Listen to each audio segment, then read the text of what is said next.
Hello, everybody. Welcome back to E20 Zone TV. I hope you're having a very, very good Monday wherever you are on this planet. West Ham yesterday didn't get it done in Merseyside and went down to a 3-1 defeat. But I'm here to talk about today uh, for a bit of optimism. Yeah, I think people are getting a bit too carried away. Yeah, we've had two defeats and the banners are going to be close to be coming out soon for Moyes out again. Before I get started, please do smash a like on the video, subscribe to E20 Zone TV, and make sure you hit that notification bell. Right, time for changes and optimism. Right, before I get started, I am going to go through each team, and what the teams we've played over the last 6 games. Yeah, I think people need to start sort of slowing down with this sort of boys out straight away because it ain't worked out against Manchester City and Liverpool. If you'd have asked yourself 7 weeks ago after the Bayern Leverkusen in the friendly game where we got absolutely slapped by that team, that we are going to go and lose against Manchester City and Liverpool, but we're going to beat the rest and draw with Bournemouth, people would have turned around and said to you, "You're off your head." People would have turned around and said, like, well, that ain't happening. We're winning the game. Yeah, I was one of them. I did not think West Ham was going to win any games. I thought we would definitely lose against Chelsea and Brighton. And I was hoping for us to get something against Bournemouth and Luton. Yeah, to be 6 games in, 10 points on the board isn't a bad return for us. Yeah, so I'm going to go through it like each game. Listen, put your comments in the comment section below if you're watching this. Yeah, let me know what you think. Am I being over the top or am I being real? Whatever. Yeah, your opinions matter. That's all I'm going to say on that. Right, let's get into this. Bournemouth 1-1. Yeah, listen, we played Bournemouth. Was it a good game to watch? No, it was awful. Yeah, Jared Bowen scored a really, really good goal. Yeah, and we defended in the sort of last 10 minutes, like just to sit there and try and take the 1-0 lead. It didn't work out. They scored a fluky goal, yeah, and their goal will probably never be recreated again, yeah.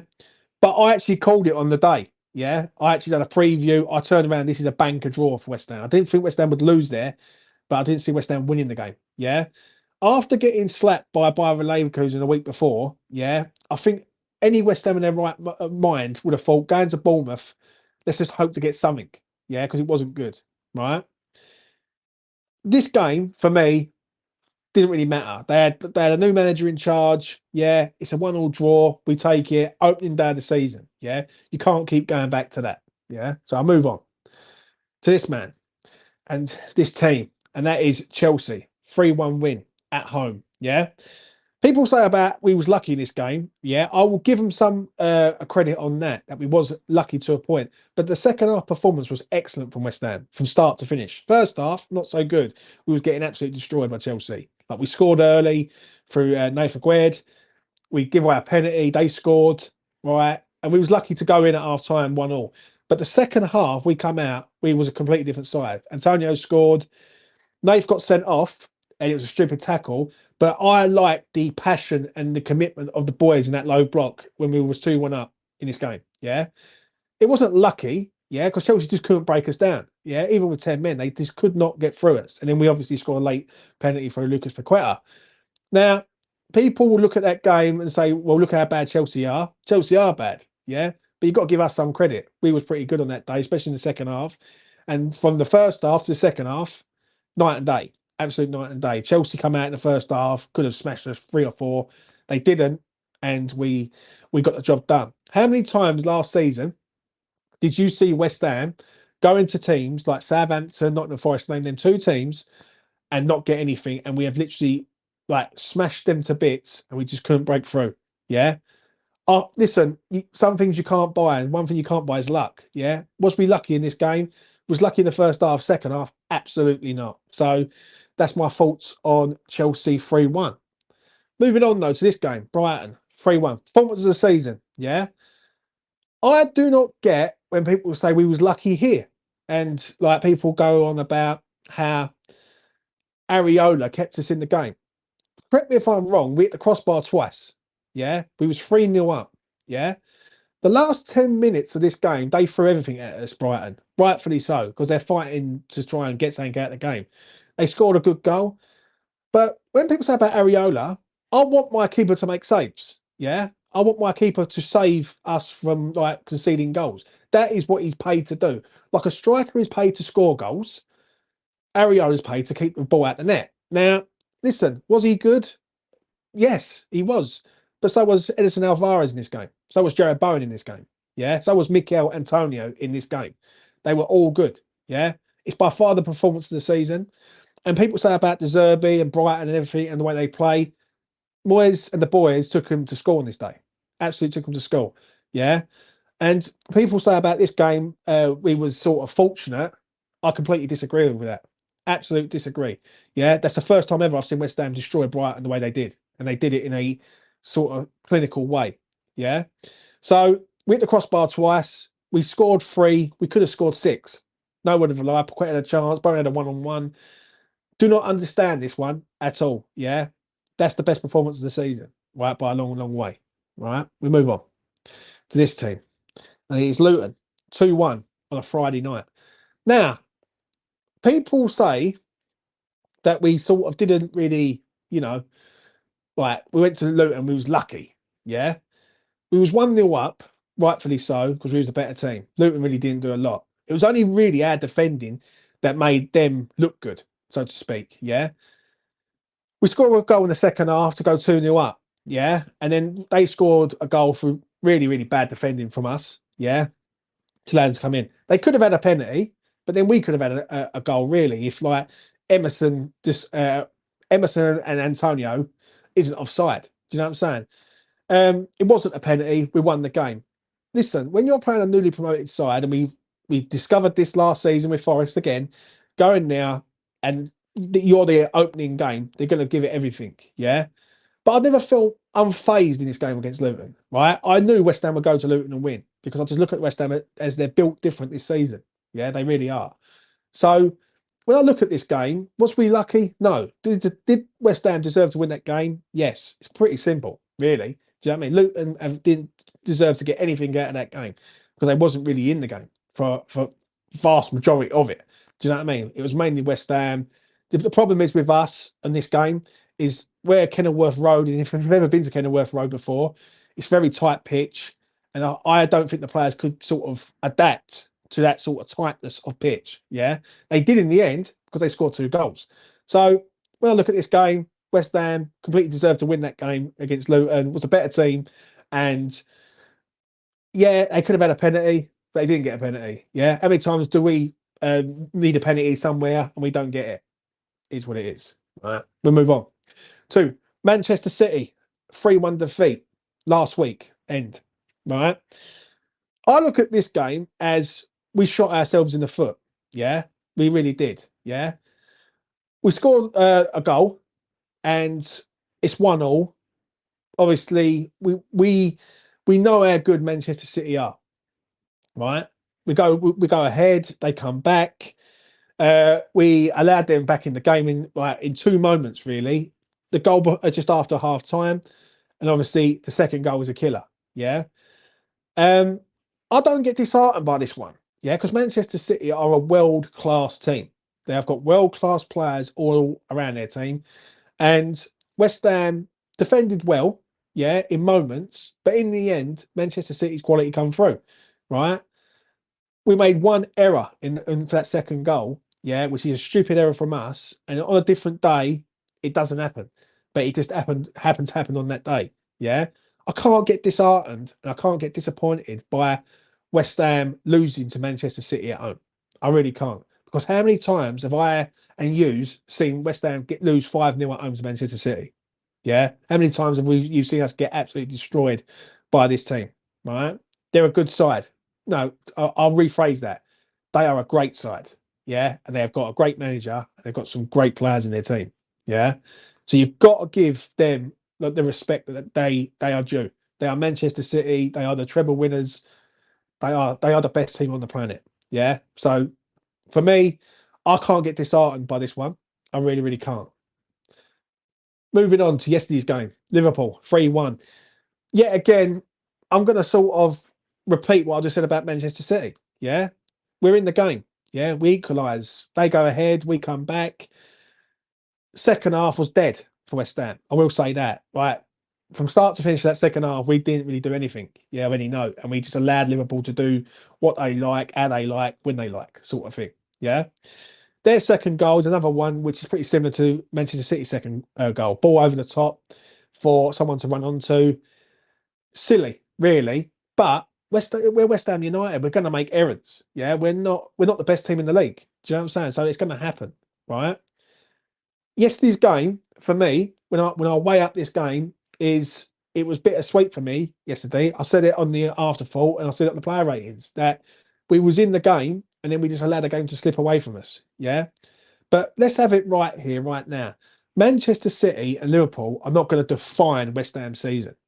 Sheffield United, Burnley, Aston Villa, to name them teams, yeah, they're the teams that West Ham have got to beat, right? West Ham, right? If West Ham losing against Manchester City and Liverpool isn't going to go, oh God, right, we're going to collapse. Do you know what I'm saying? I think we're a better team than we was last season. I think we've got better players than we had last season. Um, and I just think there is time to be a bit more optimistic, like in moments with West Ham. I think people are too easy to keep going back to the past. Now, I get it with certain things with what Moyes does. Yeah, yes, he's a prime example. It wasn't good in the second half. Yeah, I can openly say that. But I speak to a lot of West Ham fans, right, who I know and who I have known, and they say to me that Moyes isn't the like glamour name, but it's steady, it's slow and steady progress with West Ham, and it is slow and steady progress. Whether you like him or not, you cannot discredit what the man has done. You can't, because if you discredit what he's done, the next manager is going to have to do amazingly better than on what he's done right now. Now, listen, do I like Moyes? No. Do I want Moyes here? For me, I accept Moyes because it is what it is. Do you know what I'm saying? He's here. Look what he done last season. He's delivered us a trophy. You've got to give him benefit of doubt for last season. I've seen West Ham over the years not win nothing, and finish 14th, 15th, 16th in the league, even get relegated, not win a thing. To discredit him for two defeats and call for him to be sacked, like get him out the door, it baffles the life out of me. Yeah, you can judge him. Oh, like, and what it is, I know I'm going on a bit of a sort of passionate rant here, but if you can't credit him when he does well, like if we go to Brighton and win, and we go to Luton and win, and you're saying we're lucky with this, that, I don't like. Do you want West Ham to play perfect football? Because it ain't going to happen. We're not a Manchester City. Like at the end of the day, even though I'd love us to be Manchester City, I love us to be the best team on the planet. Yeah, we're just not. Yeah, and we're not going to play perfect football all the time. Yeah, we have our style. It's not a good style, but it's effective. Yeah, and it will beat the lesser teams in this league. Now, to sort of move forward with optimism and changes, I would like to see West Ham make a few changes in the sort of personnel of the team. I looked at Nath yesterday, and he looks not the same player that he was last season. Something has happened with Nath Aguerd. All right, I'm not going to lie, and I'm deeply concerned really because I think he's a quality player, but he's just lost his way completely. Yeah, I think the first goal was clumsy from him. His mind is just not on it. His mind's just not on the job currently, and I think maybe a bit of time away. I think me personally, I play him against Lincoln in the cup. I think he could do a job against Lincoln in the cup. I'll take him out the firing line for a little while. Do you know what I mean? I'll put Mavropanos in and see how he gets on. Like Mavropanos and Zuma against Sheffield United at home, I think would be a perfect game for Mavropanos to come into. Do you know what I mean? West Ham should be managing to sort of defend well against the Sheffield United team who've just got hammered 8-0 at home.